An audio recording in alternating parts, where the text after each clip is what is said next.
আবুল সরকার একজন বাউল শিল্পী, সে এক জায়গার মধ্যে বলেছে কোরআনে নাকি বারবার নাচার কথা বলেছে, ড্যান্স দেওয়ার কথা বলেছে। বলি নাউজুবিল্লাহ।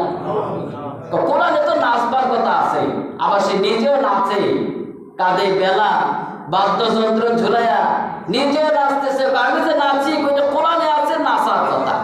আপনারা বিশ্বাস করেন না? কোরআনে একবার বলে নাই, বহুবার নাচবার কথা বলছে। দলিল কি? কুল আউযু বিরাব্বিন নাস, নাচ। কুল আউযু বিরাব্বিন নাস, আল্লাহ বলে নাচ। নাচ অর্থ হচ্ছে মানুষ। আল্লাহ বলছে বিরাব্বিন নাস, মানুষের রবের কসম। ভাইরা বন্ধুরা আমার, বাউল শিল্পী আবুল সরকার বলে কোরআনে নাচার কথা বলছে, কুল আউযু বিরাব্বিন নাস, নাচার কথা বলে একবার না, আবার বলে মালিকিন নাস, মালিকও নাচ, মালিক যে মালিকও নাচ, ইলাহিন নাস, ইলাহ নাচে, মিন শাররিল ওয়াসওয়াসিল খান্নাস, খান্নাসও নাচে, জিন্নাতও নাচে, মানুষও নাচে। আল্লাহ তো নাচবার কথা কোরআনে বলছে। বলি নাউজুবিল্লাহ।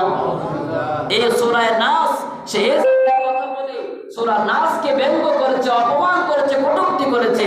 সূরা কোরআনের একটি অংশ, গুরুত্বপূর্ণ একটি সূরা।